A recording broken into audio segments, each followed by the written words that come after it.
setidaknya ada 4 apa 5 gitu kisah tentang amazingnya diam itu di dalam Al-Quran.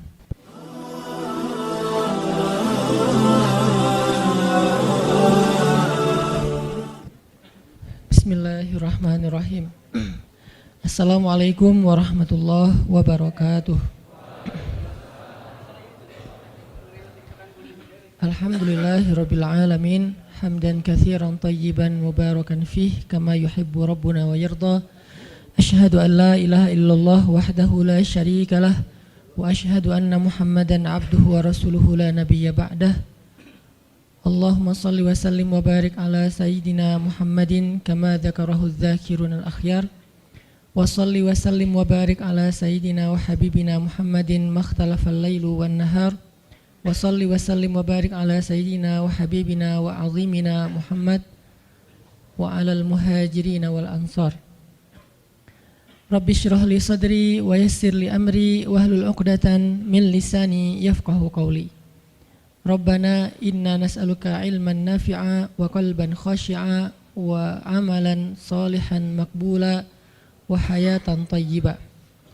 Rabbana ilaika aslamna wa bika amanna wa alaika tawakkalna wa ilaika anabna wa bika khasamna na'udzu bi'izzatika an tudillana antal hayyul ladzi la yamut wal insu wal jinnu yamutun wa ba'. Teman-teman semuanya yang dirahmati Allah Subhanahu wa taala, malam ini kita bisa duduk lagi di Markas Pemuda Hijrah. Ahlan wa sahlan bikum. Selamat datang buat semua anak muda Bandung. Mudah-mudahan Bandung ini menjadi salah satu di antara mercusuar dakwah di seluruh Indonesia.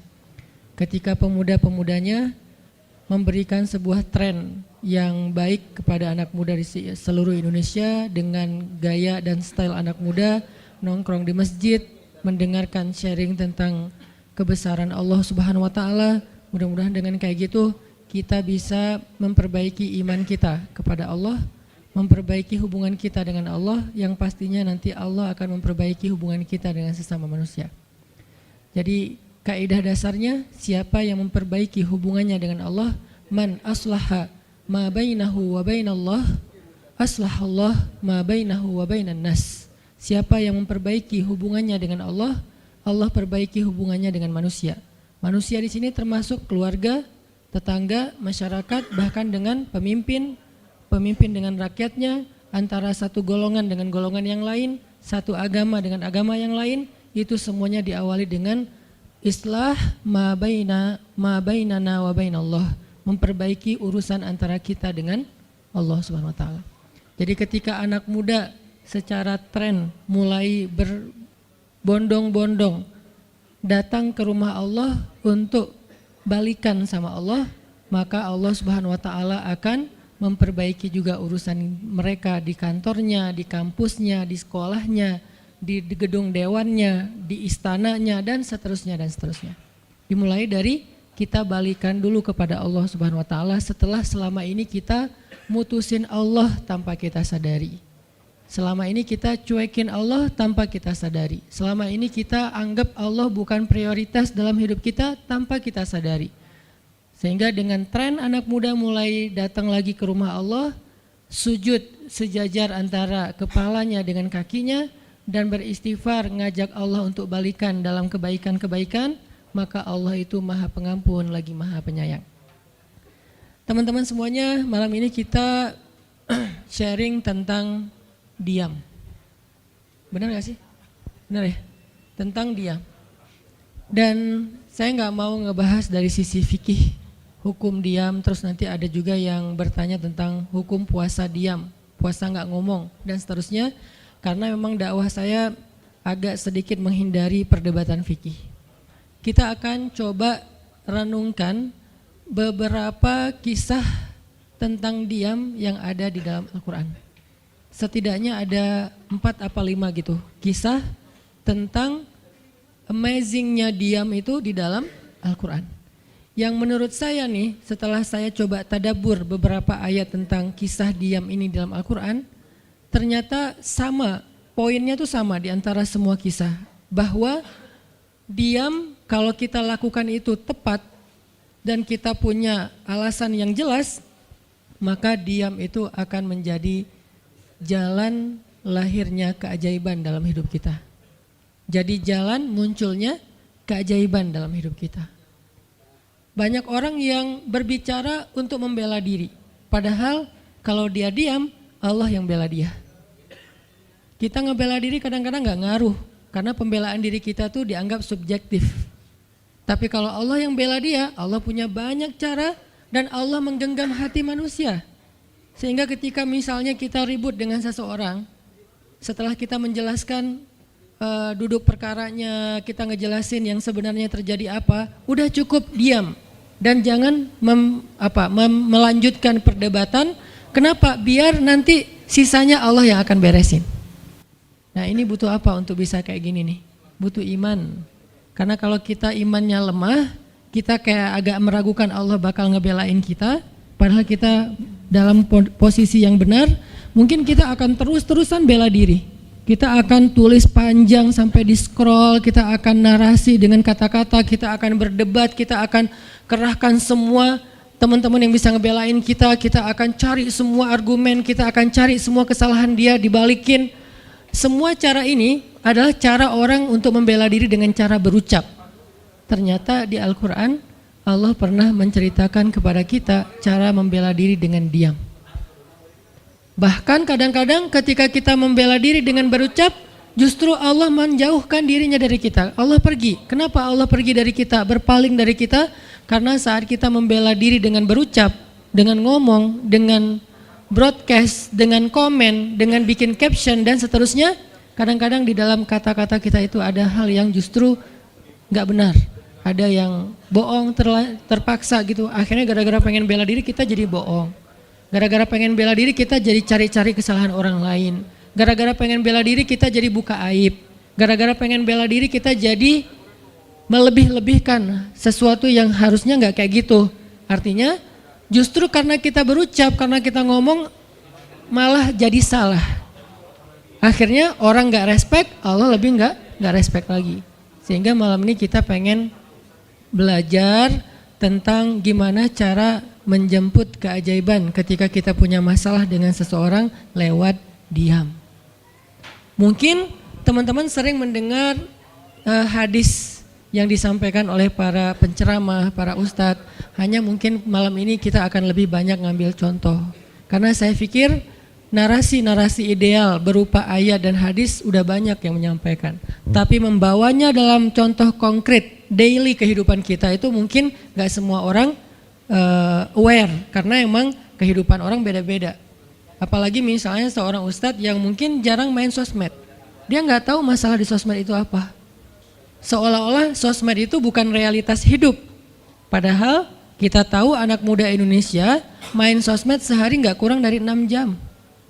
Berarti ada 6 jam realitas kehidupan kita yang jarang dibahas dan dibimbing dengan bimbingan agama Allah, Al-Quran dan hadis. Kenapa? Karena realitas ini kurang difahami oleh sebagian guru-guru, oleh sebagian ulama yang mereka emang agak gak terlalu akrab dengan sosmed. Mereka nggak akrab dengan yang namanya Instagram, YouTube, Twitter, Line apalagi.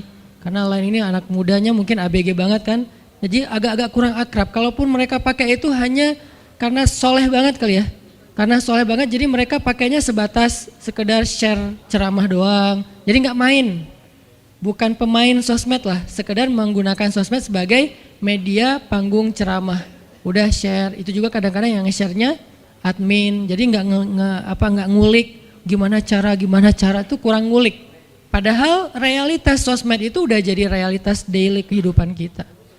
6 jam kita ada di sosmed dan 6 jam itu tetap waktu yang akan dihisap oleh Allah. Bukankah selain harta, selain tenaga, selain amal, waktu juga akan dihisap?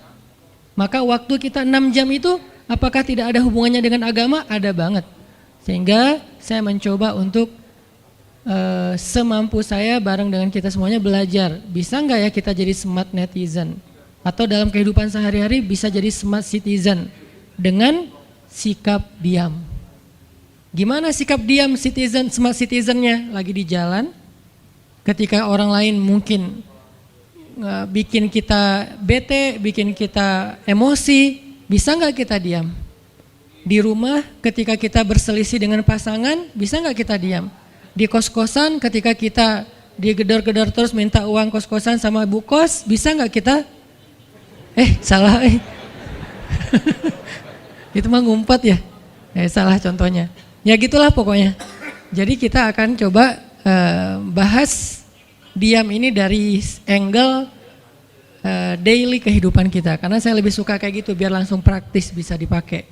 Memang hadis-hadisnya banyak. Salah satu yang paling terkenal, man kana yu'minu billahi wal yaumil akhir falyakul khairan aw liyasmut. Cuman contohnya doang yang beda-beda. Narasinya sama, kontennya sama. Cuman contohnya beda tergantung angle seorang ustadz dan wawasan kehidupan yang dia jalanin. Dia hidupnya sebagai apa? Kalau hidupnya sebagai seorang ustadz yang ada di dalam masjid, mungkin ya contoh-contohnya adalah tentang di dalam masjid, tentang bergaul sesama ustadz, dengan aktivis, manggilnya akhi ukhti. Tapi kalau dia kehidupannya main, berarti dia akan ngambil contoh tentang main, gimana kita biar tetap bisa soleh walaupun kita lagi main dan seterusnya. Tapi narasinya sama. Man kana yu'minu billahi wal yaumil akhir falyakul khairan aw liyasmut. Atau nanti cerita yang lain kata Nabi, yang paling banyak memasukkan orang ke dalam api neraka dua. Satu lisannya, kedua kemaluannya. Ini dua hal yang paling sering menyebabkan orang masuk neraka. Kalau kemaluannya kita tahu artinya dia hawa nafsu, syahwat. Kalau lisan ini ngomong, justru gara-gara kita ngomong banyak, kadang itu jadi kayak pemberat timbangan keburukan kita dan itu tuh rugi gitu. Makanya kita perlu belajar, bukan saya ngajak kita, kita diam aja seharian. Kayaknya agak kurang fair juga ya. Dan saya juga nggak diam seharian. Susah kalau untuk diam seharian, apalagi sama keluarga, kan kita butuh ngobrol sama teman. Ya serealistis mungkin dan senatural mungkin. Cuman kalau lagi ada kasus bisa nggak nih kita diam? Terutama kalau lagi ada kasus. Terutama kalau lagi ada masalah. Dan saya yakin kita tuh pasti sering punya masalah dengan seseorang. Gimana caranya kita diam? Gimana cara Nabi diam ketika diomelin oleh Aisyah radhiyallahu anha? Ngomel, diam. Aisyah ngomel kepada Nabi, enggak menceritakan aib orang lain, enggak mencela, cuman ngomel karena lagi cemburu. Nabi diam. Beres Nabi diam, baru Nabi nanya, udahan Aisyah? Udahan. Terus Aisyah mau apa? Udah. Jadi enggak didebat sama Nabi. Padahal Nabi kalau mau mendebat, hadisnya banyak banget. Tinggal sesungguhnya saya bersabda, kan beres ya. Udah selesai. Tapi kok Nabi enggak pakai hadis? Kok malah kita yang pakai hadis Nabi untuk mendebat? Sementara Nabi pemilik hadis enggak pakai hadis buat berdebat. Kalaupun beliau berdebat, perdebatan yang positif, perdebatan yang konstruktif, yang membangun, yang memberikan hasil yang insya Allah tetap menjaga akhlak. Itu yang disebut dengan wajadilhum billati hiya ahsan. Tapi kalau dengan keluarga, Nabi itu nggak suka debat. Istrinya ngambek, istrinya rame-rame nggak mau nggak mau ngomong sama Nabi, ya udah Nabi di mihrab ngomong aja sama Allah sama Jibril. Ternyata lebih dahsyat lagi. Ketika Nabi di mihrab ngomong sama Allah dan Jibril doang, akhirnya istri-istrinya lebih dari seminggu ngerasa kayak nasib kita gimana ya, kok Nabi udah nggak mau ngomong sama kita lagi, kok kita digantung gini gitu kan ya. Akhirnya turunlah ayat Al-Quran yang menegur istri-istri Nabi gara-gara perilaku mereka kepada Nabi. Ini menunjukkan bahwa ayat-ayat tentang diam itu menjadi solusi itu luar biasa loh. Dan saya pengen malam ini sebagai motivator, katanya sebagai motivator saya pengen memotivasi kita supaya kita percaya diam itu solusi. Diam itu keajaiban. Nggak usah komen itu ternyata, nggak nge-replay komen head itu ternyata bagus. Nggak usah terlibat dalam perdebatan di sosmed, itu tuh bagus banget. Saya hari ini tadi sore posting tentang update berita di Palestina, ada seorang perempuan yang ditembak di perbatasan sama orang Israel. Kenapa saya turn off si komennya? Karena saya tahu ini akan mengundang emosi. Jadi takutnya malah kemana-mana kan, jadi ngomong politik, jadi ngomong apa, mending di turn off aja deh. Tapi kalau yang lagi saya dibully, saya biasanya nggak nge-turn off. Yang di turn off tuh hal-hal yang sifatnya memunculkan polemik yang semakin melebar, jadi kurang produktif. Akhirnya kita offin dulu komennya. Tapi saya tetap pengen share itu biar orang update berita dari sana tuh lagi apa. Dan mudah-mudahan saya berharap itu di-repost orang banyak, akhirnya jadi minimal membangun awareness masyarakat dunia bahwa Palestina itu layak untuk merdeka. Dari dulu udah layak untuk merdeka sejak mereka dijajah oleh Israel. Itu aja doang sih kampanyenya. Tapi saya nggak mau kampanyenya melebar kemana-mana sehingga di-offin dulu aja komennya. Kenapa? Off komen itu kadang-kadang bagian dari diam baik. Ngapain juga kita ladenin komen yang macam-macam walaupun mungkin komennya itu ada yang kita berpihak sama dia, sepaham dengan dia, ada yang beda. Tapi tetap aja saya lihat kadang-kadang komen itu berlebihan. Sampai muncul kalimat-kalimat mencela, sampai marah-marah, sampai caps lock tanda seru kan ya. Ini kan nggak nyaman lagi kan kalau udah kayak gini, mending diam. Nah di sini kita pengen belajar, diam itu ternyata ajaib. Diam itu ternyata benar-benar kata orang emas. Diam itu ternyata solusi. Diam itu ternyata pembelaan diri yang paling efektif. Kalau selama ini kita masih percaya membela diri yang paling efektif ngomong. Membela diri yang paling efektif itu bikin postingan. Membela diri yang paling efektif itu bikin caption yang bagus. Membela diri yang paling efektif itu komen. Membela diri yang paling efektif itu minta pembelaan dari manusia. Ternyata mungkin itu benar, tapi ada yang lebih efektif lagi. Membela diri dengan diam. Dan gimana cara membela diri dengan diam sampai mendatangkan keajaiban, itu yang akan kita coba renungkan malam ini. Oke, yang pertama kita akan baca kisah diam di surat Maryam, surat favorit saya. Coba teman-teman buka surat Maryam, surat 19. Di dalam surat ini ada 2 adegan diam. Pertama, adegan diamnya Nabi Zakaria, yang kedua adegan diamnya Maryam. Surat 19, surat Maryam, ayat 10.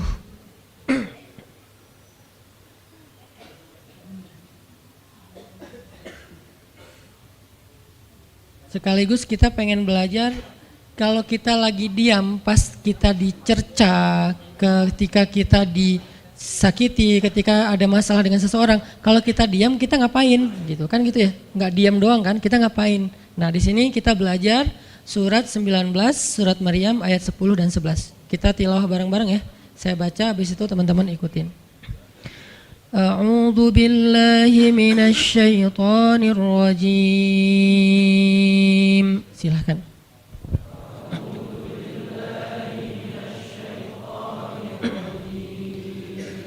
Bismillahirrahmanirrahim.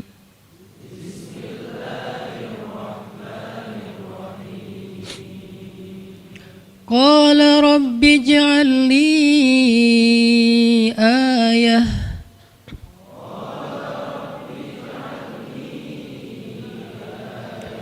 Qala ayatuka alla tukalliman nasa thalatha layalin sawiyya.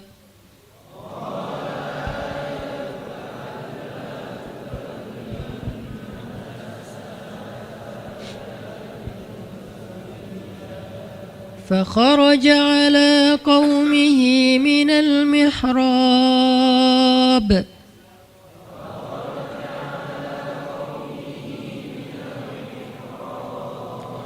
فأوحى إليهم أن سبحوا بكرة وعشيا.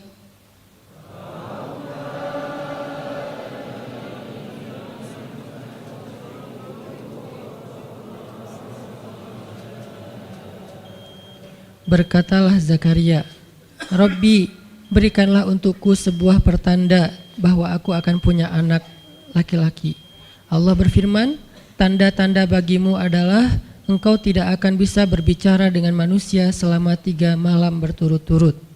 Maka keluarlah Zakaria kepada kaumnya dari mihrabnya dan memberi mereka isyarat supaya mereka bertasbih kepada Allah setiap pagi dan petang. Ini adalah adegan, kita lanjutin sekitar 2 menit sebelum azan. Ini adalah adegan ketika Nabi Zakaria dapat berita gembira akan punya anak laki-laki. Karena Nabi Zakaria berdoa minta anak laki-laki dari sejak nikah sampai usia 80 tahun. Kurang lebih sekitar 50 tahun berdoa. Lama banget, ya Allah beri anak, ya Allah beri anak. Sampai iparnya udah punya anak keren namanya Maryam. Iparnya adalah Imran. Udah punya anak keren banget, cewek, solehah, dari kecil udah beribadah di Masjid Aqsa. Zakaria masih minta anak, ya Allah, ya Allah, ya Allah. Sampai puncaknya Zakaria ngelihat Maryam dapat makanan dari langit. Zakaria datang ke mihrab Maryam, terus di situ udah ada makanan yang bukan dibawa oleh Zakaria. Zakaria nanya, "Anna laki hadza ya Maryam?" Maryam dapat dari mana makanan ini? Kata Maryam, "Huwa min indillah," dari Allah, kata Maryam. Gimana caranya? Kata Maryam, Allah punya cara sendiri. Allah yarzuqu may yasha bighairi hisab. Terserah Allah gitu. Masya Allah, Masya Allah. Zakaria kagum sama Maryam, langsung pergi ke mihrabnya Zakaria, sholat, dan di dalam sholatnya Zakaria berdoa, hunalika da'a Zakaria rabbah. Di saat itulah Zakaria benar-benar nangis berdoa kepada Allah, ya Allah, Rabbi habli min ladunka dzurriyyatan thayyibah innaka sami'ud du'a. Ya Allah, beri saya anak seperti dia, seperti Maryam. Engkau maha mengijabah doa dan saya enggak pernah berputus asa meminta kepadamu. Udah 50 tahun lebih. Tiba-tiba Allah bilang, ya Zakaria, inna nubasyiruka bi ghulam ismuhu Yahya lam naj'al lahu min qablu samia. Zakaria, sekarang kami akan perkenankan doamu, kamu akan punya anak, beri dia nama Yahya. Belum pernah ada anak seperti dia yang soleh di muka bumi. Zakaria kaget, walaupun doa, tapi beliau masih berpikir kayak, gimana caranya saya punya anak? Ini kayak tarik-tarikan antara logika manusia dengan iman. Imannya percaya Allah Maha Kuasa, tapi logikanya gimana caranya? Istri saya sudah tua, saya juga udah tua. Lalu Nabi Zakaria bertanya untuk biar lebih tenang, supaya logikanya nggak ragu lagi. Kalau imannya udah mantap, tinggal logika. Zakaria tanya, beri saya ij'al li ayah, beri saya bukti, tanda gimana cara saya punya anak. Kata Allah, tandanya alla tukalliman nas salasa layalin sawiyya. Kamu tiba-tiba nggak bisa ngomong. Kamu sehat, kamu nggak punya masalah, tapi kamu nggak bisa ngomong. Mau ngomong tuh gak bisa. Kamu bisa tilawah, kamu bisa zikir, tapi kamu gak bisa ngomong. Bisa subhanallah, subhanallah, subhanallah. Bisa alhamdulillahi rabbil alamin. Gak bisa. Jadi baca Quran, kalau ada Quran, tapi dulu kan Taurat ya. Baca Taurat bisa, zikir bisa, hayya ala sholah, kalau azan ada azannya bisa. Pokoknya semua bisa kecuali mau ngomong tuh gak bisa. Masya Allah ya, luar biasa. Kenapa? Karena Allah pengen Zakaria zikir aja 3 hari. Jangan ngomong dengan manusia walaupun ucapannya baik kecuali zikir. Jadi kalau mau ngomong dengan manusia, subhanallah, masya Allah, alhamdulillah, bismillah. Cuman gitu doang ngomongnya. Gak bisa, lu mau kemana? Gak bisa. Insya Allah gitu. Jadi cuman bisa zikir. Saking Allah pengen Zakaria menghabiskan 3 hari sebelum Allah tunjukkan keajaiban hanya dengan berzikir. Apa poinnya di sini? Kalau kita pengen ada keajaiban dalam diam, maka isilah diam kita dengan zikrullah. InsyaAllah nanti kita lanjutkan setelah sholat isya. Bismillahirrahmanirrahim. Teman-teman semuanya, kita lanjutkan tadabbur kita terhadap ayat di surat Maryam, ayat 10 dan 11, kisah keajaiban yang diperoleh oleh Nabi Zakaria alaihissalam. Dengan Allah anugerahkan untuk beliau anak yang super duper keren luar biasa yang bernama Yahya alaihissalam. Dan salah satu cara Allah Subhanahu wa taala mendidik Nabi Zakaria untuk menjemput keajaiban itu adalah Allah menyuruh Zakaria untuk diam dan mengisi diamnya dengan zikratullah bukratan wa asiyya. Mengingat Allah pada waktu pagi dan pada waktu petang. Artinya diisi dengan zikir. Dan waktu itu Nabi Zakaria menurut ulama tafsir, beliau tidak cacat lisannya, benar-benar bisa ngomong. Hanya tidak bisa bicara dengan manusia tapi bisa berzikir. Jadi beliau bisa zikir, bisa mengucapkan kalimat-kalimat Alkitab yaitu Taurat. Beliau bisa membaca ayat-ayat Allah, beliau bisa mengucapkan kalimat bismillah dan seterusnya, tapi nggak bisa ngomong dengan manusia. Dan itu terjadi selama 3 malam. Dan akhirnya setelah 3 malam, Nabi Zakaria tiba-tiba dapat berita gembira kalau istri beliau hamil. Ini pelajaran penting banget buat kita. Kalau ini pernah berlaku terjadi kepada Nabi Zakaria, keajaiban dengan cara kayak gini, maka ini juga akan terjadi kepada kita. Itulah alasan kenapa kisah tersebut direkam dalam Al-Quran, supaya dia menjadi pelajaran hudan lil muttaqin. Itu kenapa Allah katakan Al-Quran hudan lil muttaqin, petunjuk bagi orang yang bertakwa, orang yang pengen memperbaiki diri, orang yang pengen dapat solusi. Muttaqin, orang yang pengen wa may yattaqillaha yaj'al lahu makhraja, dapat jalan keluar. Wa yarzuqhu min haitsu la yahtasib, dikasih rezeki yang enggak terduga-duga. Wa may yattaqillaha yaj'al lahu min amrihi yusra, diberikan kemudahan. Wa may yattaqillaha yaj'al lahu yukaffir anhu sayyi'atih, dihapuskan semua dosa.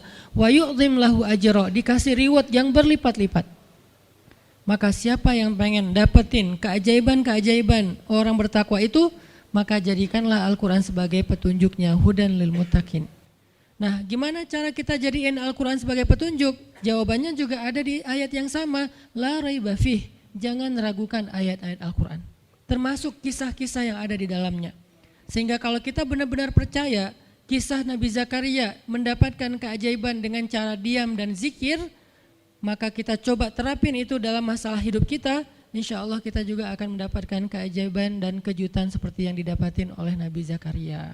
Itu pesan poin yang ada di dalam ayat 10 dan 11 surat Maryam. Sehingga buat sebagian orang yang mungkin ngerasa selama ini sering disakiti, sering dicuekin, sering didebat, sering diapain, jangan terlalu diladenin. Kadang-kadang ada teman saya nanya ke saya, Ustadz, ini ada yang ngomongin Ustadz gini di sosmed, perlu kita balas nggak nih? Saya bilang udah diamin aja. Itu tuh santai, tapi sebetulnya itu ada kayak alasan kenapa saya memilih sikap itu, bukan karena kayak males ribut. Sebetulnya kadang-kadang kan ribut itu kayak nyenengin ya, kayak olahraga apa ya, emosi gitu kan. Rame-rame di sosmed itu kayak asik kan, kayak kita ngegame gitu kan. Jadi nge-replay komen-komen orang kayak lucu-lucuan gitu. Saya pernah lihat Rachel V-nya bagus juga sih, ini bukan dalam hal negatif tapi positif, makanya saya sebutnya nama. Rachel itu kan main kemarin ke Australia sama New Zealand. Terus ada dia lagi foto-foto gitu di sana bareng dengan suaminya, tiba-tiba ada yang komen, Sel, lo gak cocok di tempat itu, tempatnya bagus tapi gara-gara lo jadi kurang bagus gitu. Terus dia jawab, ya gue gak cocok tapi dompet gue cocok, kata dia. Kadang-kadang perlu digituin juga sih ya, biar paham. Karena kata Ustaz Abdul Somad, sombong kepada orang yang sombong adalah sedekah. Tapi itu mah pilihan. Rasal memilih sikap santuy. Tapi dengan dia guyonin, kalau saya memilih sikap diam aja deh.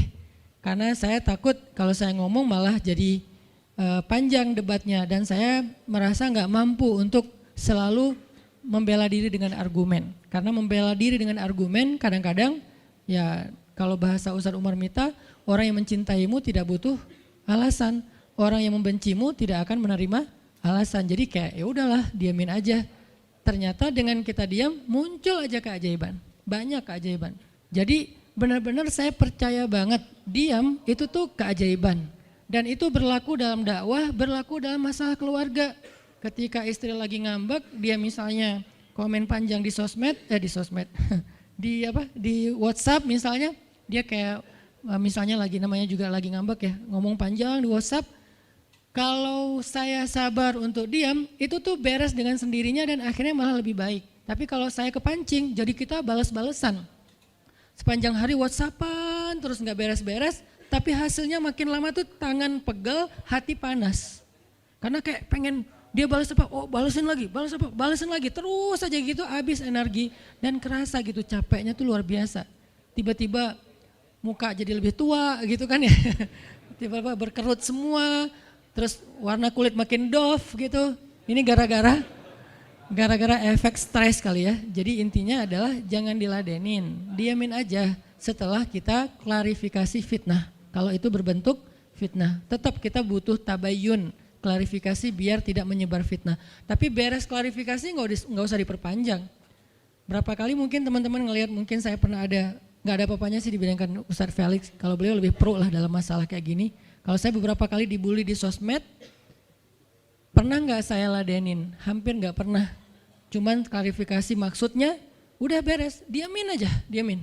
Sepahit apapun, sepanas apapun kalimatnya, yang kadang-kadang Ustaz nggak baca, penasaran soalnya.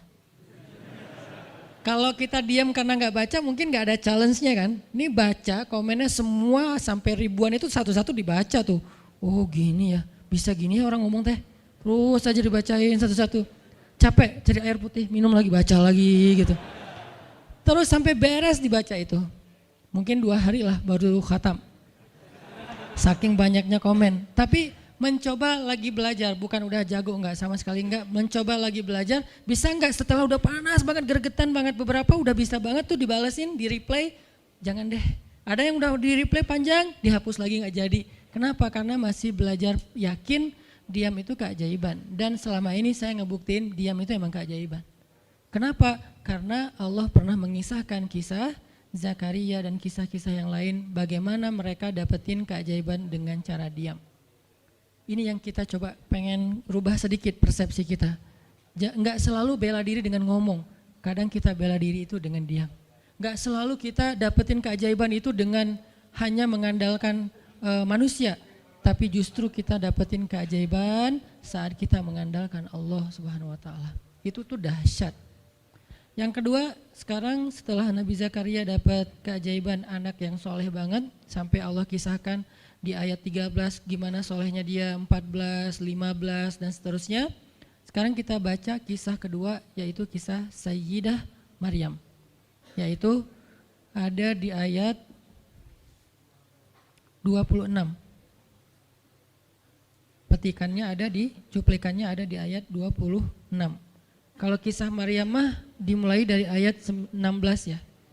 Tapi yang masalah diam itu ada di ayat 26, 27, 28, dan 29.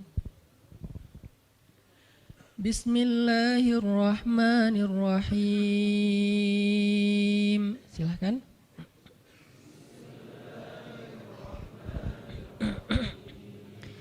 Fakuli washrabi wa qarri aina.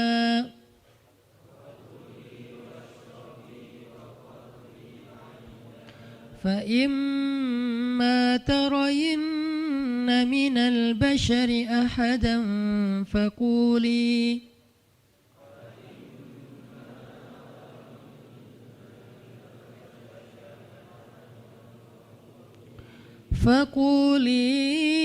إني نذرت للرحمن صوما فلن أكلم اليوم إنسيا.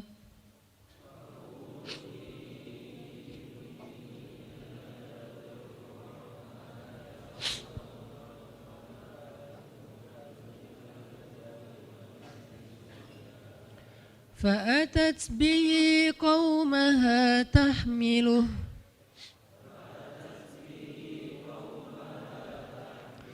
قالوا يا مريم لقد جئت شيئا فريا.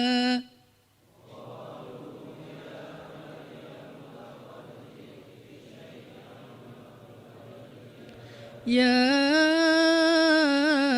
أخت هارون ما كان أبوك امرأ سوء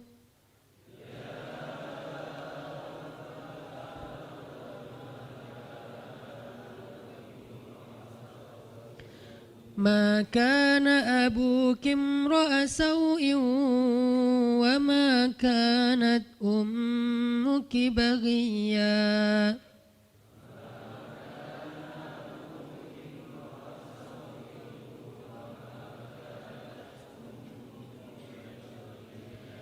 فأشارت إليه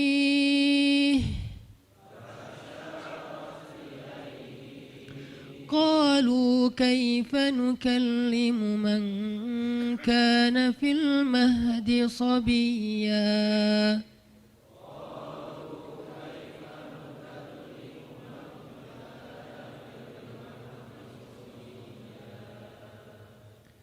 Dan maka makan dan minumlah dan bersenang hatilah engkau wahai Maryam, dan jika engkau bertemu dengan seseorang katakanlah sesungguhnya saya telah berazam untuk berpuasa pada hari ini dan saya tidak akan berbicara dengan manusia pada hari ini. Lalu Maryam pun datang kepada kaumnya sambil menggendong bayinya. Kaumnya berkata, "Wahai Maryam, engkau datang kepada kami dengan membawa," kalau bahasa kita itu pembawa apa istilahnya? Sial. Apa ya? Dengan membawa keburukan. Jadi kayak dianggap pembawa kesialan. "Wahai saudari Harun, sesungguhnya ayahmu bukanlah seorang yang nista ataupun pendosa dan begitu juga dengan ibumu bukanlah perempuan yang hina." Lalu Maryam memberi isyarat, fa'asyarat ilaih, memberi isyarat dengan menunjuk ke arah bayinya. Lalu mereka berkata, "Bagaimana kami akan berbicara dengan seorang bayi yang masih digendong oleh ibunya?" Maksudnya masih terlalu kecil. Ini adalah cuplikan adegan Maryam ketika baru pulang kampung. Jadi ceritanya di ayat sebelumnya, ketika kandungan Maryam semakin besar dan enggak bisa disembunyikan dari penglihatan manusia, Maryam pun pergi menjauh ke sebuah tempat yang tidak ada siapa-siapa. Fahamalathu fantabazat bihi makanan qasiyya. Dia menjauh, mengucilkan diri ke tempat yang enggak dilihat oleh siapa-siapa sampai melahirkan.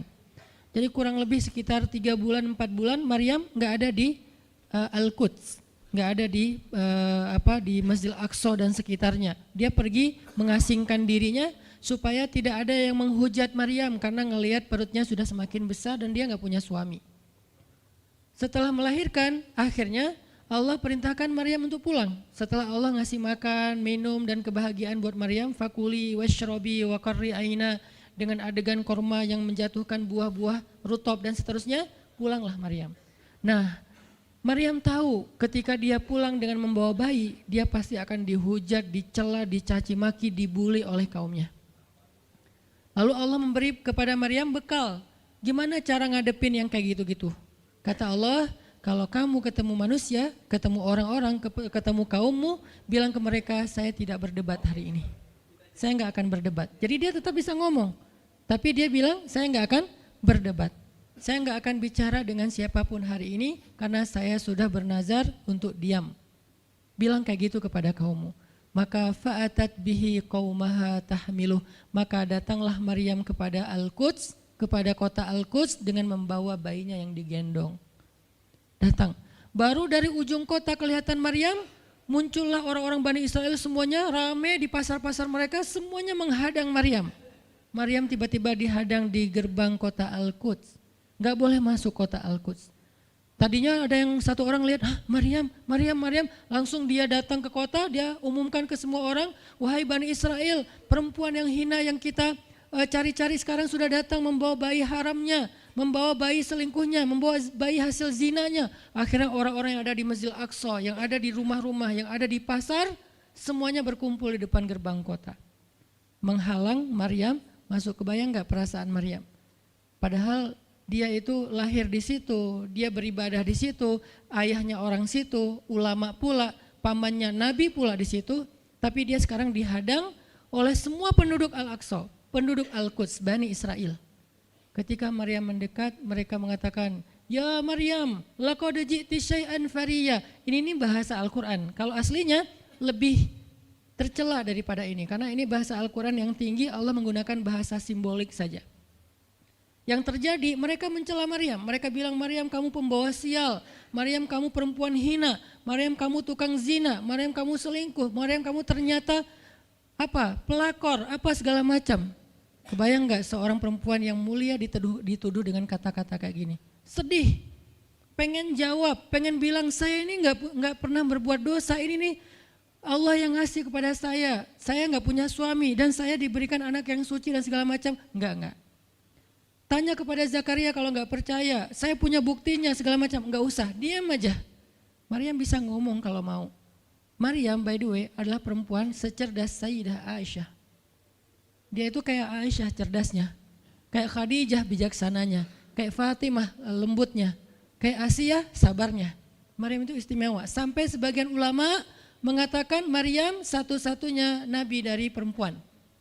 Satu-satunya nabi dari golongan perempuan. Sebagian kecil ulama ada yang menyebutkan demikian. Sehingga mereka menyebut Maryam alaihassalam. Saking Maryam ini keren banget, istimewa banget. Tapi jumhur ulama sejarah mengatakan Maryam bukan nabi, tapi dia perempuan solehah, orang soleh, bahkan satu dari 4 perempuan sempurna di muka bumi dan tidak ada yang kelima. Cuman ada 4. Kamula minar rijali katsir, kata Nabi. Laki-laki yang sempurna itu banyak, yaitu para rasul dan para nabi. Walam yakmul minan nisa illa arba'ah. Tidak ada perempuan yang sempurna kecuali 4. Asiyah istri Fir'aun, kemudian Maryam anaknya Imran, kemudian Khadijah istri Rasulullah, dan Fatimah bintu Rasulullah. Artinya Maryam ini istimewa banget. Dia kalau mau argumen, dalilnya lebih banyak daripada para rabi-rabi Yahudi yang ada di situ. Karena ketika Maryam dulu berkhidmat di Masjid Aqsa, Maryam itu enggak belajar seperti yang lain-lain. Karena kan dulu orang Bani Israel itu paling anti sama cewek ya. Buat mereka perempuan itu kasta kedua. Seolah-olah perempuan itu enggak punya hak yang sama dengan laki-laki. Laki-laki punya hak belajar di Masjid Aqsa, perempuan enggak boleh. Ini kesenjangan gender di masa Bani Israel dulu. Jadi kalau ada yang mau nuduh Islam sebagai tidak memperhatikan masalah gender, dia harusnya baca sejarah. Justru Islam, Al-Quran, Taurat, Injil mengangkat perempuan untuk setara dengan laki-laki. Awalnya perempuan itu hina di masyarakat Bani Israel, dianggap pembawa sial. Sampai masyarakat jahiliyah sebelum Islam datang, apa yang terjadi dengan bayi perempuan? Dibenamkan dalam pasir hidup-hidup, dibunuh, dilempar dari bukit supaya mati langsung seketika. Kenapa? Termasuk Umar pernah membunuh bayi perempuan. Umar radhiyallahu an. Kenapa dia sedih banget? Karena dia ingat masa lalu ketika dia pernah membunuh bayi perempuan. Kenapa mereka membunuh bayi perempuan? Karena dianggap perempuan ini membawa sial. Tapi datang Islam mengubah tradisi itu. Mengubah persepsi publik. Yang tadinya perempuan dianggap hina, dalam Islam dikatakan surga ada di bawah telapak kaki ibu. Muncul harga diri perempuan naik. Apalagi sebaik-baik kalian yang paling baik untuk istrinya dan aku yang paling baik untuk istriku di antara kalian. Muncul lagi hadis, kalau seandainya laki-laki mau bersabar terhadap istrinya, maka harusnya dia bersabar 70 kali sehari kalau dia disakiti oleh istrinya. Yang ke-71 baru dia boleh marah. 70 belum boleh marah. Jadi perempuan, ibu-ibu, istri kalau mau bikin suaminya sebel sampai 69. Atau 70 boleh lah. Tapi yang ke-71, nah ini udah layak dimarahin. Tapi kan gak pernah ada sampai 70 kan. Paling juga 10%-nya lah, 7 kali sehari. Dan itu istiqomah setiap hari. Hari ini kok kamu gini lagi sih, kemarin udah beda hari. Jadi beda hitungannya, 0 lagi mulai dari awal. Tapi nanti ada hadis penyeimbang. Nabi itu kan bijaksana banget. Yang diajarin bukan cewek doang, cowok juga diajarin. Ketika hadisnya supaya memuliakan perempuan ada, nanti ada lagi hadis laki-laki. Seandainya seorang perempuan menjilat luka dan darah dan nanah di tubuh suaminya, itu belum bisa membayar satu saja kebaikan suami kepada dia. Jadi menjilat lukanya aja belum bisa bayar kebaikan, terus ngapain marah-marah coba. Sehingga dua-duanya ada nasihat untuk suami. Kalau istrinya lagi ngambek, namanya juga lagi sedih, ya udah kamu sabar aja 70 kali. Untuk istri, jangan ngambek, karena kalau kalian berbuat baik aja belum bisa bayar kebaikan mereka. Terus gimana dong Ustadz? Ya udah, sekarang solusinya adalah sama-sama mengambil sisi baiknya. Kayak gitu nasihat Nabi. Makanya saya agak kurang setuju kalau khutbah Jumat itu memakai hadis menjilat darah dan nanah. Karena yang dengar suami. Wah bener nih khutbah Jumat, saya senang banget khutbah Jumat hari ini. Pulang-pulang, mah tadi khutbah Jumat keren banget. Nih mah, kebenaran aku catat, nih mah gak bisa. Kalau khutbah Jumat pakailah hadis sabar 70 kali.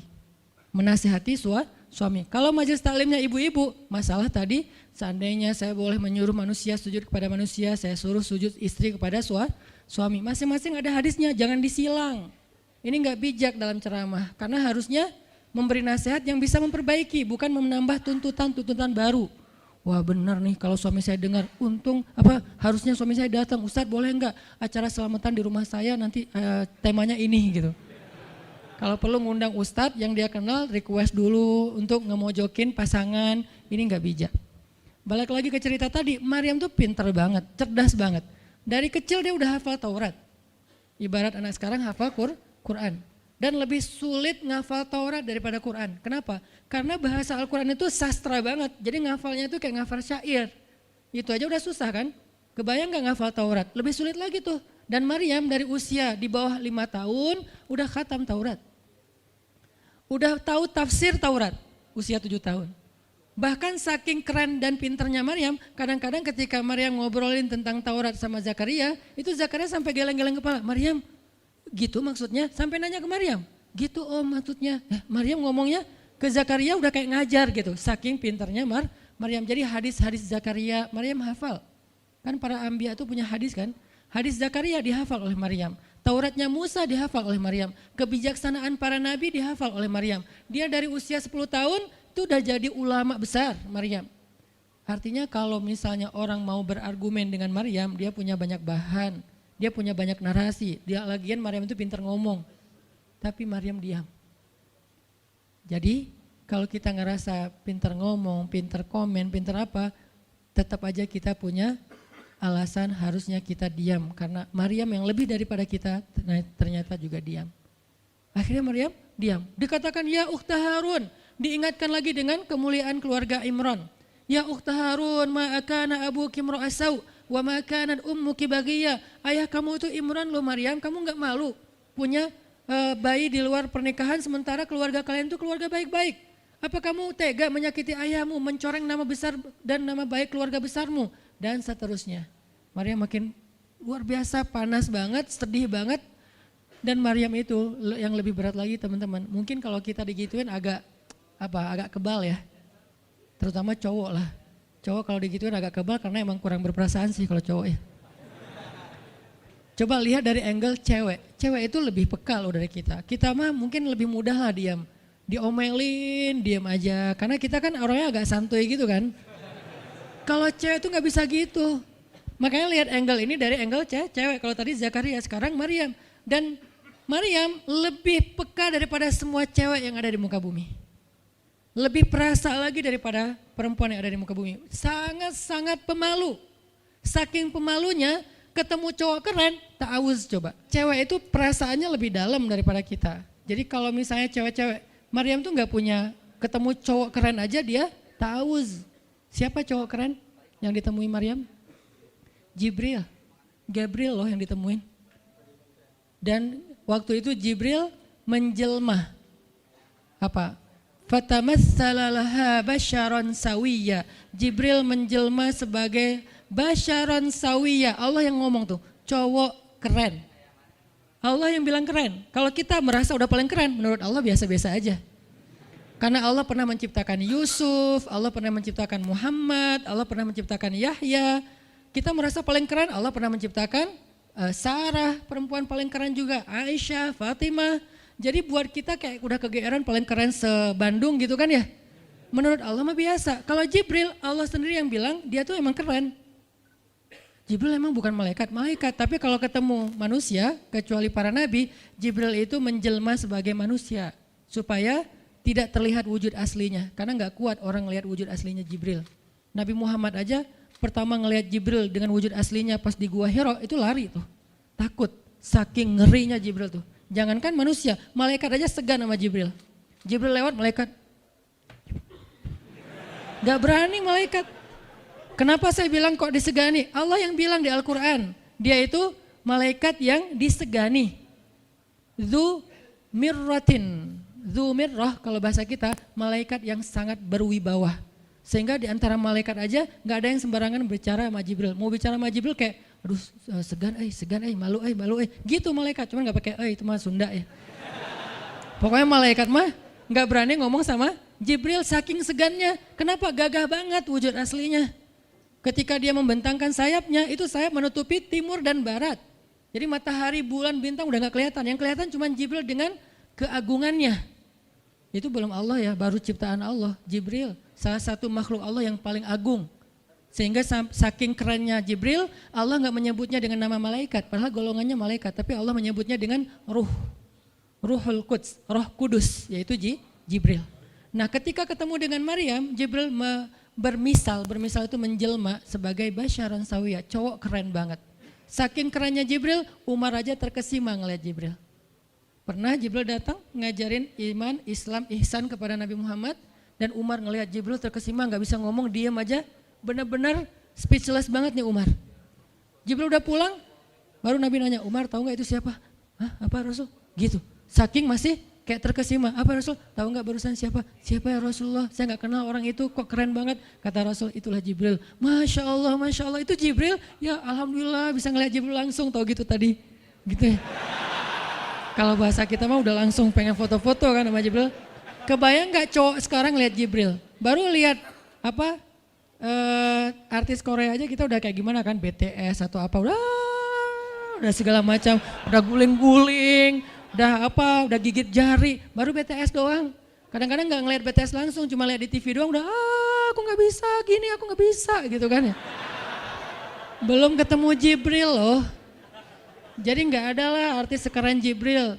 Baru Yusuf aja udah pada ngiris tangan, belum malaikat. Sampai ketika cewek-cewek ketemu Yusuf mereka bilang apa? Ini bukan manusia, ini malaikat. Jadi gantengnya Yusuf tuh bukan ganteng-ganteng apa?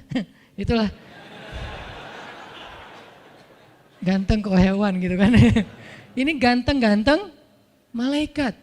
Belum ada tuh film atau sinetron itu. Yusuf itu ganteng-ganteng ganteng-gantengnya tuh malaikat. Levelnya tuh level malaikat. Jadi kalau ada Jibril, ada Yusuf kayak, nih yang mana Yusuf, mana Jibril ya? Keren dua-duanya. Nah Jibril datang ketemu Maryam bukan di atas panggung rame-rame. Berdua coba, intimate banget kan. Kalau di atas panggung teriak-teriak gak keren lah, biasa aja. Ini tuh berdua, private banget. Di satu ruang kecil, berdua gak ada yang tahu, tiba-tiba Jibril berdiri di depan Maryam senyum dengan khas senyumnya malaikat yang mematikan gitu. Maryam pas buka mata lagi zikir ngelihat Jibril depan matanya keren banget. Langsung Maryam bilang apa? A'udzubillah. Wibawa banget kan Maryam? A'udzubirrahmani minka in kunta taqiyya. Jadi emang elegan sih orang-orang soleh itu. Dia langsung nunduk, dia bilang a'udzubirrahmani minka in kunta taqiyya. Aku berlindung kepada Allah yang Maha Rahman. Kenapa ngomongnya Rahman? Karena keren. Kalau enggak keren, a'udzubillah. Karena keren, a'udzubirrahman. Tapi masih ta'awuz, cuman pakainya Rahman karena Allah tuh Maha Pengasih yang udah bikin kamu tuh keren. Diksinya luar biasa ya. Maryam enggak bilang a'udzubillahi minasyaitonirrajim. Enggak, ini enggak layak dibilang syaitan, ini terlalu keren. Jadi enggak bisa a'udzubillah, a'udzubirrahman. Berarti Maryam itu pinter. Sampai dia bisa memilih diksi Asmaullahil Husna. Dia nggak pakai diksi Allah, dia pakai diksi Ar-Rahman. Karena yang datang itu wajahnya tuh wajah orang baik, tapi keren. Akhirnya, a'udzubirrahmani minka in kunta taqiyya, kata Maryam. Jibril juga elegan, faham maksud Maryam. Maksudnya, kamu siapa? Itu pertanyaannya. Maryam nggak nanya, kamu siapa ya? Enggak gitu. Kan kayak culun-culun kayak caper gitu kan. Kamu siapa ya? Aku ada salah sama kamu. Enggak gitu sih Maryam ngomongnya. Saking elegannya Maryam, dia nanya kamu siapa tapi pakai kalimat zikir. Keren gak sih? Kita kadang-kadang zikir, a'udzubirrahmani minka in kunta taqiyya. Artinya apa Mbak? Sama-sama gak elegan ya. Kalau Maryam sama Jibril dua-duanya elegan. Bahasa orang elegan itu emang banyak kode sih. Jadi kita mah yang polos-polos kayak gini, yang remeh-remeh rempeyek gak jelas gini, ya nggak akan paham kalau nggak baca tafsir. Makanya kalau mau theater of mind, baca Quran itu pakai tafsir, pakai kisah, baru kita ngerti kondisinya. Oh gitu banget ya, dahsyat banget ya kejadian waktu itu. Jibril datang dengan wujud yang kerennya. Maryam pengen nanya, kamu siapa? Kok tiba-tiba masuk ruangan saya? Tapi bahasanya, a'udzubirrahmani minka in kunta taqiyya. Aku berlindung kepada Allah yang Maha Baik darimu kalau kamu takut kepada Allah. Maksudnya kamu siapa? Takut gak kamu sama Allah? Baru Jibril mengatakan, saya adalah utusan Allah, berarti malaikat, untuk memberi kabar kepadamu kalau kamu akan punya anak. Baru Maryam melihat, gimana saya punya anak? Ya udah ada obrolan nih. Dan mereka udah biasa aja, oh Jibril saya kira siapa, udahlah gak mungkin. Artinya udah kayak gitu nih kesolehan Maryam. Artinya Maryam itu orang yang sangat peka banget, perasaannya dalam banget. Terus nanti ketika Maryam melahirkan anak, tahu gak kata-kata Maryam apa? Ya laitani mittu qabla hadha wa kuntu nasyam mansiya. Saat Maryam merasakan sakitnya kontraksi, mau melahirkan Isa, Maryam itu sambil kontraksi sambil bilang, ya laitani mitu qabla hadza wa kuntu nasyan mansiya. Aduhai seandainya saya mati aja sebelum kejadian ini dan saya dilupakan oleh manusia seolah-olah saya tidak pernah ada. Kenapa Maryam ngomong kayak gini? Maryam ngebayangin betapa malunya dia nanti kalau harus membawa bayinya ketemu Bani Israel yang pada bawel. Bani Israel itu terkenal kaum yang paling bawel. Bawelnya banget. Kalau kita baca Al-Baqarah itu isinya kebawelan Bani Israel. Kata Nabi Musa, sembelihlah Al-Baqarah. Al-Baqarah itu kan banyak, yang warna apa? Cari yang warnanya bersih. Yang bersih kan juga ada belang-belangnya nggak dikit. Terus yang beratnya berapa kilo, yang dari mana, dari Bali atau NTB atau dari mana, bawel banget. Udahlah cari aja seekor sapi, sembelih beres. Tapi nanya lagi, bertele-tele. Itulah Bani Israel. Dan Maryam tahu banget karakter kaumnya. Jangankan dengan fitnah kayak gini nih, ketemu Nabi yang udah menyampaikan hal yang benar aja, itu di debatnya tuh habis-habisan. Apalagi dengan kondisi Maryam. Makanya Maryam takut banget, dia nggak kuat menanggung malu. Kalau kita mungkin masih kuat lah nanggung malu, kadang-kadang malah malu-maluin gitu kan. Kalau Maryam nggak kuat nanggung malu, berarti orang yang seperti ini harusnya kan berat banget untuk diam kan, nggak akan kuat diam, harusnya dia ngomong gitu, dia belain diri. Tapi Maryam itu sisi lainnya adalah perempuan yang mukminah, siddiqah, sangat yakin sama Allah. Allah suruh diam, ya udah diam. Gimana pun dihujat, diam. Kata Allah diam. Ya Allah mereka bilang saya itu berzina, diam. Ya Allah bilang ini anak haram, ini anak saya nih, anak yang mulia. Anak yang satu-satunya ketika lahir nggak disentuh setan di antara manusia loh. Satu-satunya manusia ketika lahir nggak disentuh setan. Nabi Muhammad setannya malah diislamkan. Beda, kerannya itu beda. Kalau Isa nggak disentuh setan. Kalau Nabi Muhammad setannya malah masuk Islam. Masing-masing punya keistimewaan lah. Tapi satu-satunya manusia yang lahir nggak disentuh setan cuman Isa. Kita semuanya pernah disentuh. Lahir langsung. Apa sih lo datang-datang ke dunia nambah-nambahin kerjaan gua gitu kan. Kita nih orang biasa, jadi pas lahir tuh udah langsung setan bisik-bisik, yuwas bisufi sudurinas, makanya disuruh azan kan. Karena kenapa? Biar nggak dibisikin sama setan. Dan kalau bisa suara azan kita harus lebih lembut daripada suara setan, karena setan juga kayak nge-tricky gitu. Saya ibu kamu.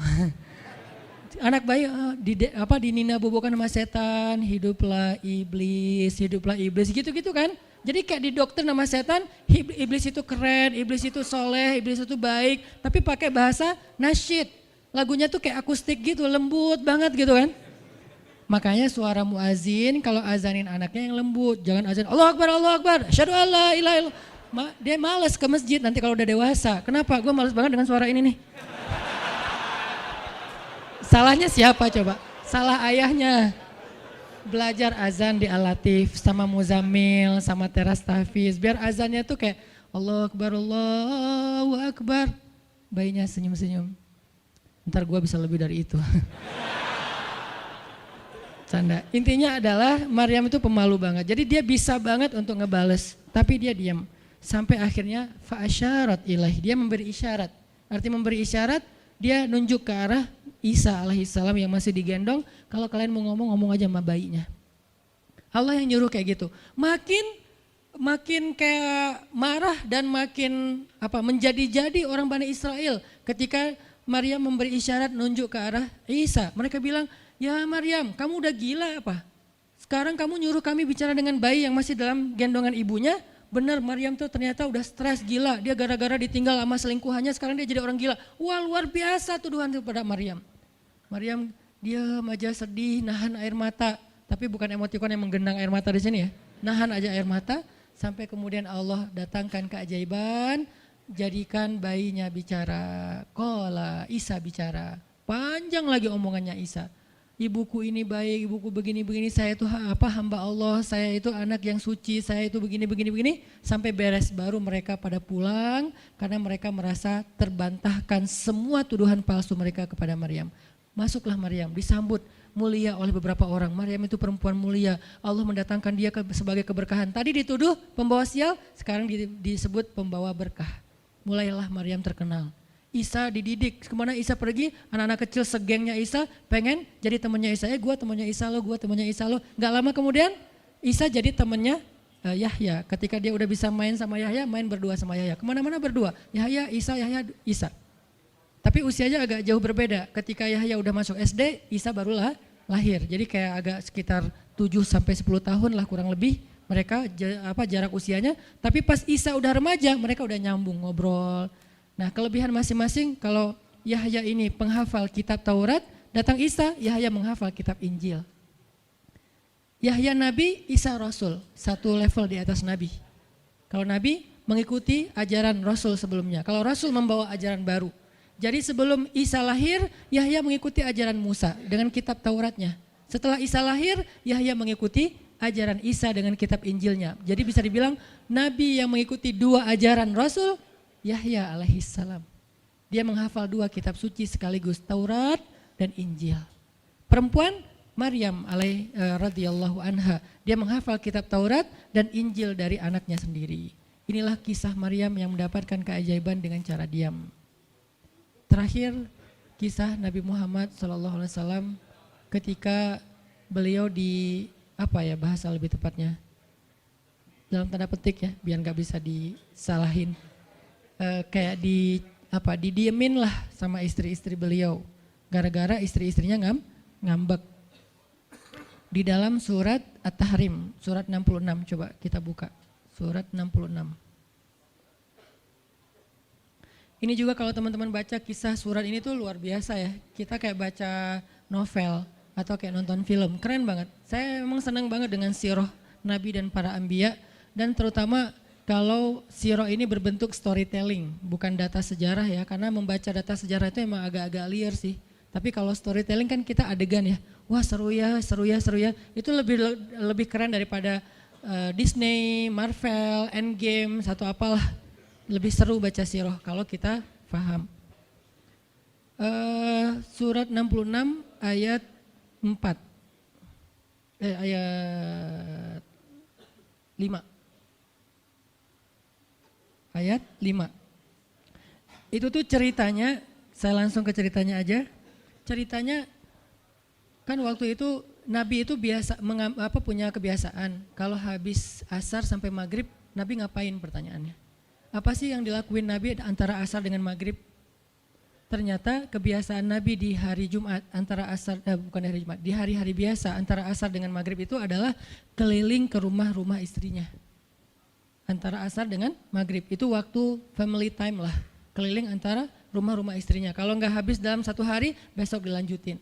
Nah hari itu Nabi datang ke rumah Maria yang dari Mesir itu, istri beliau yang dari Mesir, Maria Kiptiyah, dan lama di rumah Maria, nggak pindah-pindah gitu. Sementara Hafsah sama Aisyah udah nungguin Nabi di rumahnya Aisyah berdua, karena emang Hafsah sama Aisyah ini kan ngegeng banget ya berdua ya. Kayak soulmate banget lah, walaupun sama-sama istri Nabi, tapi mereka kayak fair, berdua tuh nggak ada masalah. Kalau yang dengan yang lain mereka cemburu. Nungguin di rumah Aisyah. Hafsah, Nabi di rumah siapa sih sekarang? Kata Hafsah, di rumah Maria. Kok lama banget sih di rumah Maria, dikasih makan apa sih? Gak tahu tuh, dari tadi kita tungguin gak datang-datang, kan sesama cewek nih ngobrol. Lama gak datang-datang, menjelang maghrib Nabi baru datang. Aisyah udah agak bete nih, lama banget sih giliran di Maria aja datang lama, di rumah saya gak datang-datang. Begitu Nabi datang, tuh Nabi datang. Dia aja Aisyah sama Hafsah. Assalamualaikum. Waalaikumsalam. Kayak ngambek gitu kan. Kata Nabi, Aisyah kenapa? Hafsah kalian kenapa? Kata Aisyah, ya iyalah sedih. Kok di rumah Maria lama banget, dikasih makan apa sih, enak ya? Kata Aisyah. Enggak makan apa-apa, cuma minum madu. Oh kata Hafsah, pantesan kok bau mulutnya gak enak. Pasti madunya gak benar tuh di sana tuh. Iya gak benar, jangan minum madu lagi, kata Aisyah. Kata Nabi, ya udah mulai sekarang saya nggak akan minum madu lagi. Demi apa? Menyenangkan hati Aisyah. Aisyah langsung yes, Nabi nggak akan minum madu lagi demi saya. Berarti saya kan istimewa banget. Kenapa bisa istimewa? Karena aslinya Nabi itu hobi banget minum madu. Kayak saya mungkin senang minum kopi. Tapi demi istri, mulai sekarang saya nggak akan ngopi lagi. Kan istri saya ngerasa, wah demi aku tuh dia nggak mau ngopi lagi. Kan keren kan? Akhirnya Aisyah ngomong ke istri-istri yang lain, kalian tahu nggak? Kata Aisyah, kayak ngomong di grup gitu kan. Tapi grupnya bukan grup WhatsApp, grup mereka gitu. Kalian tahu nggak? Nabi sekarang nggak akan minum madu lagi loh. Kenapa? Karena aku.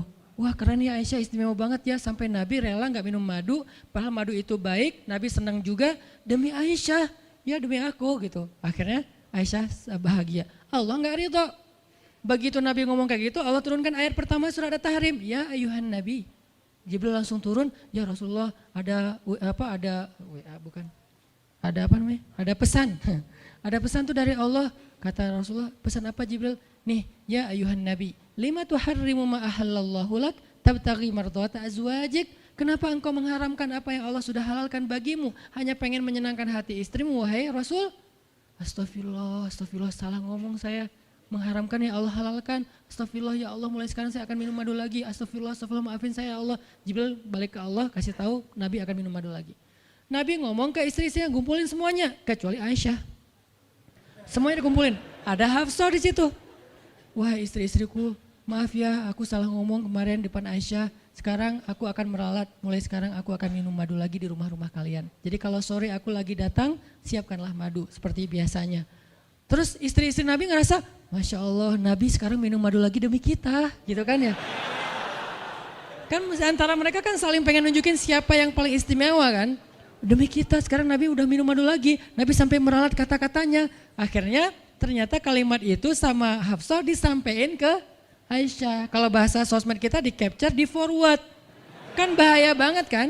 Disampaikan ke Aisyah, Aisyah tuh lihat Nabi sekarang minum madu lagi loh. Demi siapa coba? Demi kami. Aisyah, innalillah, jadi Nabi gini. Cuman Aisyah gak sampai ngomong kayak kita, dasar ya cowok dimana aja sama gitu. Itu mah kata-kata cewek sekarang ya. Kalau Aisyah kan elegan kan gak ngomong gitu. Akhirnya pas Nabi datang Aisyah diam. Aisyah diam, kata Nabi, Aisyah kenapa? Aisyah kenapa? Oh jadi gitu, di belakang ternyata sekarang minum madu lagi. Hah? Nabi langsung datangin sama Jibril. Rasulullah tahu gak kenapa mereka rame-rame sekarang?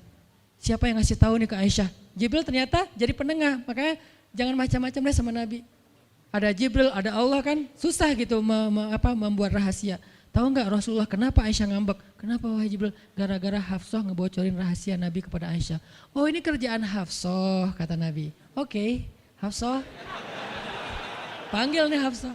Dipanggil Hafsah, kata Nabi Hafsah, kamu udah membocorkan rahasia saya. Ini menurut sebagian tafsir. Memang ada banyak tafsir sih. Salah satu tafsirnya kayak gitu. Hafsah kamu udah membocorkan rahasia aku. Dan sekarang istri-istri pada ngambek. Istri yang lain juga ikut ngambek sekarang gara-gara Nabi kayak sekali minum madu, sekali gak minum madu. Yang lain pada diam semuanya. Datang ke rumah Ummu Salamah. Assalamualaikum, Ummu Salamah, waalaikumsalam. Tadi kayak aku belum selesai jemuran, dah langsung pergi jemuran. Gak mau ngomong sama Nabi. Maria, assalamualaikum, waalaikumsalam. Kayaknya tadi aku lagi sibuk nyetrika deh. Jadi gak ada yang mau ngomong sama Nabi. Diam semuanya. Nabi kan jadi sedih kan. Gara-gara siapa coba? Gara-gara Hafsah. Akhirnya Nabi bilang, Hafsah, aku kecewa banget dengan sikap kamu. Kamu gak jaga rahasia aku. Sekarang aku antar kamu pulangnya ke rumah Umar. Bahasa lainnya diceraikan. Hafsah dicerain sama Nabi. Kerennya Hafsah pas digituin, dia cuma nangis. Dia gak bilang, ya Rasulullah, Rasul tega nyerain saya, terus saya gimana? Gitu. Enggak. Rasulullah cuma masalah madu doang, cuma masalah capture dan saya forward doang kayak gitu langsung diceraikan. Tega banget sih Rasulullah. Rasulullah gak punya hati apa? Enggak. Hafsah tuh diam. Ini nih keajaiban diam yang lain ya. Diceraikan sama Nabi. Innalillah, astagfirullahaladzim. Hafsah yuk kita pulang ke rumah Umar. Iya ya Rasulullah pulang aja. Baik banget nih Hafsah, soleha banget. Jadi by the way emang semua istri Nabi itu soleha, cuman namanya perempuan kadang-kadang muncul sifat dasarnya mereka cemburu, mereka sedih, mereka baper. Tapi itu manusiawi dan perempuan yang soleha pun merasakan hal itu. Hafsah pulang ke rumah Umar. Assalamualaikum, waalaikumsalam, dibuka sama Umar. Ya Rasulullah, Hafsah langsung masuk ke kamarnya.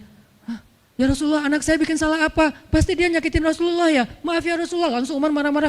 Hafsah kamu ngapain sama Rasulullah? Hafsah diam aja. Dimarahin habis-habisan sama Umar. Umar tahu sendiri sayang banget kan sama Nabi. Ketika ada masalah antara Nabi dengan anaknya pasti yang dimarahin anaknya. Bukan Nabi. Nabi pulang. Hafsah diomelin sama Umar. Diam aja gak ngomong apa-apa. Diam. Akhirnya Jibril turun. Jibril turun. Ya Rasulullah ada pesan dari Allah. Apa wahai Jibril?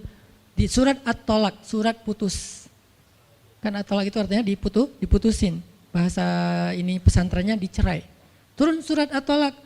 Kata Jibril, Allah nyuruh kamu Raji'ha ya Rasulullah, raji'ha innaha qawwamah sawwamah fa innaha min azwajika fil jannah. Wahai Rasulullah, rujuk Hafsah, rujuk Hafsah.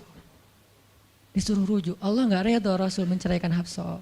Tahu enggak kenapa Allah begitu membela Hafsah ketika Hafsah ada masalah dengan Rasul? Salah satunya karena Hafsah diam. Harusnya Allah ngebela Rasul, Umar aja ngebela Rasul, sahabat-sahabat ngebela Rasul karena Rasulullah selalu benar. Tapi Allah ngebela Hafsah, kenapa? Karena Hafsah diam, sebegitu ajaibnya diam. Sampai ketika ada seorang perempuan bermasalah dengan kekasih Allah, Allah malah membela perempuan ini, bukan kekasihnya. Raji'ha ya Muhammad, rujuk Hafsah, rujuk Hafsah. Dia itu istrimu di dunia dan di surga. Akhirnya Rasulullah, jadi saya rujuk wahai Umar, ya Hafsah masih nangis di kamarnya. Balik lagi Rasulullah naik onta ke rumah Hafsah, assalamualaikum, waalaikumsalam. Ya Rasulullah, udah saya marahin tuh. Hafsah kata Umar, udah gak apa-apa Rasulullah, udah gak usah bersedih, udah saya marahin habis-habisan dia tuh. Kata Rasulullah, Umar, aku pengen ngomong sama Hafsah. Ya Rasulullah jangan, biar saya aja ngomong, dia emang gak bisa ketemu sama Rasul. Ya Umar, aku pengen ketemu sama istriku. Hah, istrimu? Hafsah, itu Rasulullah. Keluar lagi Hafsah, soleha banget, lembut banget, keluar. Ada apa ya Rasul? Hafsah tuh gak marah-marah. Ada apa ya Rasul? Hafsah, aku pengen ngomong sama kamu. Umar diam bingung. Kata Rasulullah, Hafsah, aku ingin ajak kamu balikan. Romantis gak sih? Rasul pengen ngajak Hafsah balikan. Kok balikan sih Ustaz? Ya rujuk kan balikan. Rujuk artinya kembali ya balikan. Hafsah balikan yuk. Umar bingung, hah balikan? Hafsah, Allah yang nyuruh aku untuk merujuk kamu. Umar makin bingung, Hafsah kamu keren banget. Sampai Allah belain kamu gitu. Kata Nabi, Hafsah, Allah turunkan ayat khusus tentang kamu di surat ini. Umar makin bingung, sampai turun ayat, Masya Allah, anakku ini subhanallah, Masya Allah gitu kan ya. Akhirnya, ya Rasulullah, Allah sampai turunkan ayat tentang masalah ini. Alhamdulillah, Hafsah sujud syukur, Hafsah nangis, Hafsah langsung meluk Rasul. Umar, aduh gimana nih? Udah beres gitu, Hafsah dibawa pulang sama Rasul, boncengan berdua. Hafsah boncengan sama Rasul. Naiklah mereka, mobil mereka yang bermerek onta itu. Gimana cara pulangnya? Di depan rumah Umar, Rasulullah langsung berlutut, langsung ngasih tangan buat Hafsah, Hafsah megang tangan Nabi, injak lutut Nabi, naik ke atas onta. Itu tuh romantis banget. Lalu Rasulullah bonceng Hafsah. Tadi kan cerita Hafsah dicerai sama Nabi itu kan heboh di grupnya istri-istri Nabi kan? Hafsah dicerai loh, jangan-jangan kita juga dicerai. Soalnya Nabi udah gak mau ngomong sama kita. Astagfirullah. Jadi grup Nabi, istri-istri Nabi itu pada khawatir kalau mereka juga sama nasibnya dengan Hafsah, pada bingung. Tapi tiba-tiba mereka ngelihat Hafsah pulang ke rumahnya dibonceng Nabi. Itu tuh langsung trending loh. Istri-istri Nabi, tahu nggak tuh Hafsah dirujuk sama Nabi sampai turun ayat di surat At-Talaq. Oh gitu. Wah Hafsah keren banget ya. Wah istri-istri Nabi pada cemburu pada Hafsah. Diturunkan Hafsah, yang lain pada ngintip Hafsah. Sampai masuk ke rumahnya, Nabi beres di rumah Hafsah, keluar masuk ke masjid, dia aja di masjid. Istri yang lain Nabi nggak mau ngomong. Aisyah, Ummu Salamah, Saudah, Maria, Sofia, siapa lagi? Yang Zainab bintu Jahsy, semuanya Nabi diamin, nggak mau diajak ngomong. Datang satu-satu, ya Rasulullah mau dibuatin minum apa? Astagfirullah, subhanallah. Datang lagi Aisyah, Rasulullah capek, subhanallah. Diam semuanya, nggak ada yang mau diajak ngomong sama Nabi. Udah mereka akhirnya pada pulang, bingung, nasib kita gimana ya? Tanya ke Hafsah yuk. Sekarang Hafsah jadi kayak selebritinya. Hafsah, pada datang ke rumah Hafsah. Hafsah bantuin kita dong. Sampai Aisyah aja yang tadinya kayak bisa dibilang kayak pemimpin istri-istri Nabi kan. Aisyah paling cerdas, paling disayang sama Nabi. Sekarang Aisyah diam-diam ngomong, Hafsah bantuin dong, kita nih lagi digantung sama Nabi. Kata Hafsah sekarang kan kayak lagi di atas angin gitu. Kalian sih nyakitin Rasul, cie. Hafsah tuh kayak wah lagi masa-masanya Hafsah gitu kan. Hafsah gimana dong? Ya udah ngomong aja langsung sendiri. Rasulullah nggak mau ngomong sama kita. Ya udah coba minta tolong ke ayah kamu Aisyah, kan ayah kamu dekat sama Rasulullah. Akhirnya ngundang Abu Bakar. Ya Abu Bakar, baca deh tafsir dari ayat-ayat ini. Abu Bakar datang, ayah tolongin kami dong. Kenapa? Kami tuh dianggurin sama Nabi, didiamin, digantung udah seminggu lebih. Jangan-jangan kami juga dicerai kayak Hafsah. Kalau Hafsah dicerai tapi udah dirujuk, kami gimana nasibnya? Akhirnya ya udah biar aku yang ngomong sama Rasul. Datanglah Abu Bakar ke masjid. Rasul lagi zikir. Ya Rasulullah, itu istri-istrimu ngutus saya, subhanallah. Ya Rasulullah, Masya Allah. Ya Rasulullah, la ilaha illallah. Abu Bakar aja Rasul gak mau ngomong sama dia. Padahal Abu Bakar itu udah paling akrab sama Nabi. Abu Bakar diam, gak bisa diajak ngomong nih. Abu Bakar balik lagi ke rumah istri-istri Nabi. Kata istri-istri Nabi, gimana Abu Bakar? Astagfirullah, innalillah, gimana kalau Abu Bakar aja gak bisa, gimana yang lain? Terus akhirnya datang lagi ke Hafsah, Hafsah bantuin dong, kita udah gak jelas nasibnya nih. Kata Hafsah, ya udah aku minta tolong ayahku ya. Hafsah masih kayak gak mau langsung ke dia gitu. Ya udah aku minta tolong ayahku ya, panggillah Umar. Ayah bantuin mereka dong, nasib mereka sekarang lagi terkatung-katung gitu. Umar marah, kalian sih. Nah, tadi kan yang diomelin Hafsah kan, sekarang diomelin semua istri Nabi diomelin sama Umar. Dan salah satu kalimat omelannya Umar, itu tuh kerennya Umar sampai di-repost sama Allah, coba. Ada nggak manusia yang kata-katanya di-repost Allah? Nggak ada, cuman Umar. 2 kali kata-kata Umar di-repost oleh Allah. Arti di-repost apa? Ditayang ulang di Al-Quran. Kan repost itu berarti tayang ulang kan? Di-capture, langsung di-copy, paste, langsung ditayangin. Itu tuh kata-kata cuman Umar yang pernah digituin sama Allah. Kata-kata Umar apa? Ayat ke-5. Kata Umar, kalau kalian nggak minta maaf sama Nabi, Allah bisa aja mentalak kalian, menceraikan kalian dari Nabi, lalu menggantikan untuk Nabi istri yang lebih solehah, lebih hafizah, lebih bertaubat, lebih baik, lebih cantik, lebih perawan daripada kalian. Itu tuh kata Umar yang ada di ayat ke-5. Jadi bisa dibilang ayat ke-5 adalah ayat repostnya kata-kata Umar, saking kerennya Umar. Sampai Nabi pernah bilang kalau ada Nabi setelah aku, Umar lah orangnya, cuman gak ada Nabi setelah aku. Jadi kalau ada orang yang benci sama Umar, saya heran, dia baca sirah apa? Karena Umar tuh keren banget, Abu Bakar tuh keren banget. Kalau kita baca sirah mereka dahsyat tuh. Dan kalau ada yang bilang Umar sama Ali itu gak akur, aneh juga. Karena Ali memberi nama anaknya, yang pertama Abu Bakar, yang kedua Umar, yang ketiga Utsman. Ketika ditanya sama Umar, ya Abul Hasan kamu memberi nama mereka dengan nama-nama kami, kenapa? Kata Ali, aku berharap mereka jadi orang soleh seperti kalian. Terus gimana caranya Ali ngasih nama Umar sementara dia benci sama Umar? Gak mungkin dia benci, masa ngasih nama orang yang dibenci kan? Dek namanya siapa? Namrud. Kok Namrud sih? Kan ayah saya benci banget sama Namrud. Datang lagi, dek namanya siapa? Iblis. Kok iblis sih gitu kan ya? Gak mungkin lah. Ngasih nama anak pasti karena sayang. Kayak saya ngasih nama Aisyah, Maryam, Mutia, Yahya, Ertugrul. Itu karena emang saya ngefans dan ngidolain banget dengan nama-nama ini. Yahya, Ayyash, 3 tokoh di situ. Nabi Yahya, Ayyash sahabat Nabi, dan Yahya Ayyash mujahid Palestina. Jadi 3 tokoh sekaligus. Nabi Yahya saya ngidolain banget supaya Yahya jadi anak kecil yang seperti Nabi Yahya menghafal Quran. Kedua, Ayyash itu sahabat Nabi Muhammad. Kemudian yang ketiga, Yahya Ayyash sekaligus itu nama mujahid Palestina yang paling pintar ngerakit banyak senjata-senjata untuk ngelawan Israel, dan dia dibunuh sama Israel. Saking Israel benci sama Yahya Ayyash, untuk membunuh Yahya Ayyash mereka ngebom 1 blok untuk membunuh Yahya Ayyash, dan mudah-mudahan dia syahid dalam dalam kejadian itu. Artinya saya ngefans gitu. Ali juga kayak gitu. Balik lagi ke cerita tadi, akhirnya ngundang Umar. Umar datang ke Rasulullah. Ya Rasul, saya diutus istri-istrimu. Subhanallah, subhanallah. Ya Rasul, bicara dong, kasihan mereka kayak digantung. Ya Rasul, apakah engkau menceraikan mereka semua? Baru Rasulullah ngeliat ke arah Umar, Rasulullah tersenyum, Rasulullah bilang, enggak wahai Umar. Allahu Akbar, kata Umar. Dia langsung takbir, Allahu Akbar. Istri-istri Nabi dengar suara takbirnya Umar, itu pertanda, kode, berarti berita gembira. Istri-istri Nabi juga Allahu Akbar, rame gitu kan. Umar masuk ke rumah istri Nabi, wah Umar, busyra ya Umar, busyra berita gembira, wahai Umar, ya berita gembira, kalian tidak diceraikan oleh Nabi. Tapi jangan macam-macam lagi ya. Ya Umar, ya. Akhirnya sujud syukur semuanya. Beres sujud syukur, mereka bilang, kita masak-masak yuk untuk Rasul yuk, syukuran. Di rumah siapa? Ya di rumah Hafsah lah. Akhirnya mereka masak-masak di rumah Hafsah. Pas sudah beres masak-masak, mereka ngundang Nabi untuk pulang. Tapi yang berani ngomong sama Nabi cuman Hafsah, kita udah beres masak nih, minta dong Nabi pulang ke rumah. Ya udah tenang, biar aku yang minta. Hafsah datang, ya Rasulullah, kami masak-masak loh untuk Rasul, yuk pulang yuk. Ya Hafsah, udah beres Nabi zikir, sujud, beliau balik sama Hafsah. Sampai ke rumah Nabi, tenang, udah selesai lah urusannya.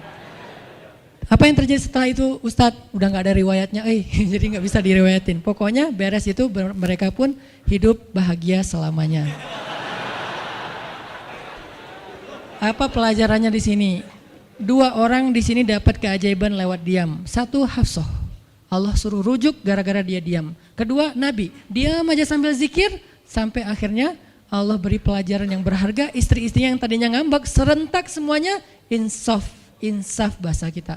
Sadar dan mereka minta maaf kepada Rasulullah. Jadi kalau istri lagi ngambek, lagi ngomel, diam.